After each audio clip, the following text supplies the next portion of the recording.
안녕하세요, 써니제입니다. 저는 어릴 적 부모님과 함께한 시간보다 혼자 있는 시간이 많았는데요. 외롭긴 했지만 자유로운 시간이 많았습니다. 그래서 하나에 꽂히면 온종일 그것만 할 수도 있었고, 옥상에 올라가 하루 종일 하늘만 바라봐도 아무도 찾는 사람이 없었습니다. 친구들 두세 개씩 학원 다닐 때 저는 오락실도 다니고 강으로 물고기도 잡으러 다녔죠. 충동적으로 어떤 느낌이나 호기심이 올라오면 그냥 아무 이유 없어도 해봤습니다. 그것은 약간 모험의 느낌이 들어 있었어요. 그냥 학교 끝나면 안 가본 길로 멀리 둘러오기도 하고, 그냥 기차가 가까이 지나가면 소리도 질러보고, 그냥 버스 타고 다니던 할머니 댁을 자전거로 간다든지, 그냥 받은 용돈 전부를 교회 헌금에 넣기도 했죠. 안정적인 것을 원하면서도 그것은 굉장히 어려운 것이라는 무의식적 믿음에 그와 완전히 반대되는 불안정한 충동을 쉽게 선택했던 것 같아요. 충동적인 성향이 폭력적인 방향으로 갔다면 어떻게 변했을지 모르겠지만, 키워준 아버지가 나에 대한 믿음을 끝까지 버리지 않았다는 사실이 늘 엇나갈 때쯤 브레이크가 되어 주었습니다. 믿는다는 말보다도 늘 내 아버지로 계셨으니까요. 누군가로부터 절대적인 믿음을 받는 느낌은 굉장한 안정감을 줍니다. 어릴 때 이러한 경험들은 지금까지 영향을 주는 것 같아요. 어떤 틀에 묶여있다는 느낌이 들면 굉장히 답답한 느낌이 듭니다. 충동은 그 틀을 깨부수고 나와 자유로워지라고 이야기하는 것 같아요. 그것은 한 종교, 한 회사, 한 생각도 마찬가지예요.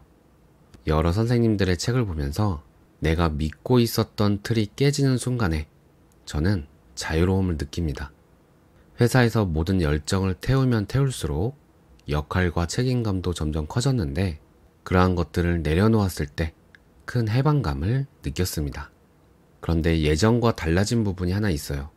요즘은 그냥 하는 일이 거의 없다는 겁니다. 이유가 있어야 하거나 습관이 돼서 무의식적으로 하더라고요.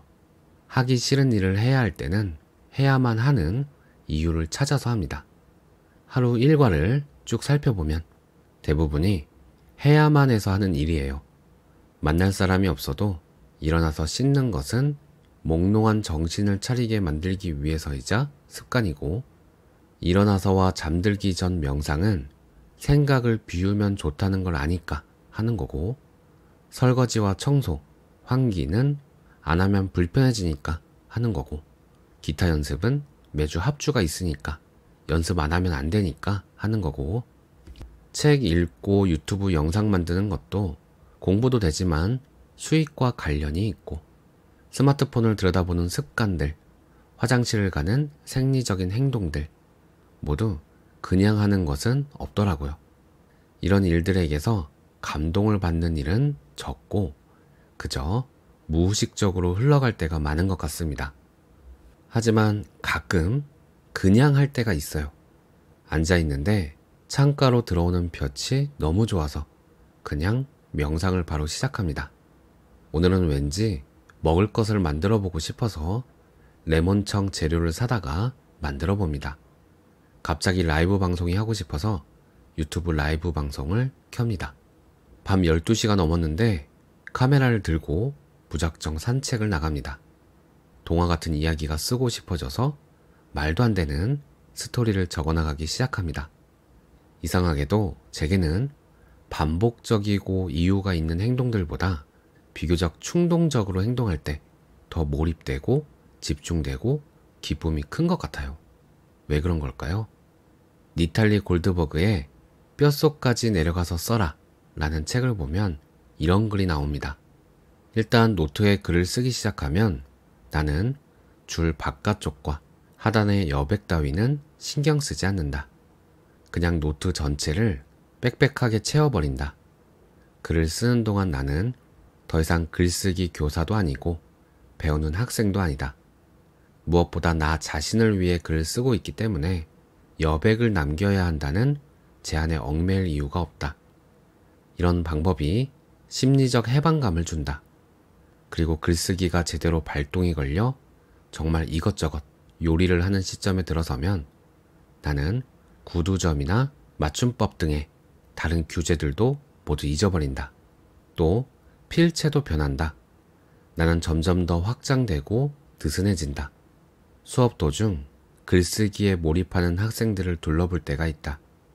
나는 그들의 모습을 슬쩍 보기만 해도 그들이 얼마나 몰입하고 있는지, 그 주어진 시간에 얼마나 충실하게 현존하고 있는지의 여부를 금세 알아차린다. 진지하게 글에 빠져있는 학생의 몸은 점점 느슨해진다. 이 글에서는 자유롭게 글쓰기를 할 때 자신이 누구인지도조차 잊어버린다고 합니다. 얽매고 있는 틀과 구조, 맞춤법들마저 구애받지 않고 오직 지금 하는 그 일, 글쓰기에만 집중된다는 거죠. 현존한 상태가 되었을 때 자유로움을 느낀다고 합니다. 어쩌면 어떤 목적이나 이유를 가질 때 우리는 그 이유와 일치된 일을 해야 한다는 무언의 압박 속에 노력을 하게 되지만 그냥 할 때에는 그러한 압박이 없기 때문에 자유롭다고 느끼는 건지도 모르겠습니다.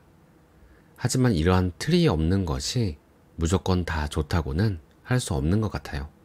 때론 빠르게 일을 처리하거나 배워야 할 때도 있고 매일 반복해서 꼭 해야만 하거나 하기 싫은 일도 해야 할 때가 있습니다. 이럴 땐 정형화된 틀이 있어야 도움이 되는 것 같습니다. 그래서 제가 하고 싶었던 말은요. 그냥 지금 아무 것이라도 해보고 싶은 걸 그냥 해보는 시간을 가졌으면 좋겠다는 겁니다. 사실 제가 저에게 하고 싶은 말이에요. 아무 이유 없이 하고 싶은 것을 할 때 어떤 부담도 없이 자유롭고 실패에 대한 걱정도 없이 오직 그 순간을 즐길 수 있는 가능성이 훨씬 커지는 것 같다는 거죠. 그렇게 내가 누군지조차도 잊을 정도로 몰입된 순간들을 자주 느끼면 느낄수록 좋은 에너지가 차곡차곡 쌓이는 듯한 느낌이 듭니다. 물론 해야만 하는 이유가 있는 일들 안에서도 이와 같은 느낌들을 가질 수 있지만 대부분 무의식적으로 흘러가 버리니까요. 그냥 해보는 일에서 힘을 얻어서 해야만 하는 일도 즐겁게 할 수 있다면 좋지 않을까 생각해 봅니다. 제가 기타를 연습하고 있다 보니 기타 연주 관련된 동영상도 보게 되었는데요. 첫 구매부터 2년 동안 영상으로 남긴 일렉 기타 성장기라는 영상이었습니다.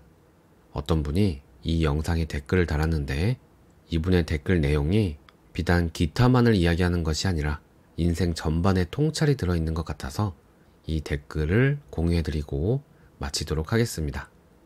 전 기타는 아니지만 밴드를 10년 넘게 했는데 방구석 기타리스트야말로 진짜 기타리스트라고 생각하는 사람입니다. 이분들은 스킬이 부족하더라도 방구석에서 마음대로 연습하다 보니 자신들만의 색깔이 있었어요. 여기저기서 저러도 어떤 부분에선 임팩트 있는 모습을 보여주곤 했습니다. 실용음악과 출신 기타들이 많아지면서 전체 연주력은 올라갔는데 특색이 없어졌습니다. 합리적, 획일적 방법으로 연습하다 보니 다들 똑같고 그 사람의 정서가 연주에 담기지 않아 들었을 때 공감이 되지 않습니다. 실음과 출신들은 장르나 정서에 대한 이해 없이 무의식적으로 모던한 밸런스를 추구하는 사람들이 대부분이었고 곡 작업할 때는 암기해 놓은 패턴을 순서대로 꺼내는데 뭔가 밴드의 기타리스트 느낌은 아니더라고요. 합주를 수백 번 해도 반짝이는 순간이 존재하지 않는 기타, 폭넓게 연습하며 스킬만 익힌 특색 없는 실음과 기타, 그 슬프고 지루한 연주를 듣다 보면 참 지치는데 본인들은 이미 그렇게 돼버려서 바꾸질 못하더라고요. 보컬도 그렇고 기타도 그렇고 효율적인 교육을 통해 스킬을 늘리다 보면 오히려 그 원석의 에너지는 빛을 잃어가는 경우가 대부분입니다. 속주에 꽂혀서 속주만 파시던 잽잽이에 꽂혀서 잽잽이만 파시던 그냥 내키는 대로 본인의 감정에 솔직하게 연습하시면 좋겠네요. 결국 기타는 본인의 감정이나 삶을 담을 수 있어야 멋있습니다. 30년을 쳐도 자기 감정 하나 제대로 못 담는 세션맨 많습니다. 방구석에서 자신만의 기타리스트가 되신다면 그들보다는 좋은 음악가이고 기타리스트라고 생각합니다. 연습도 열심히 하시고 레슨도 꾸준히 하시겠지만 모나고 저러도 좋으니 본인의 감정이 담긴 기타 생활을 이어가길 응원합니다.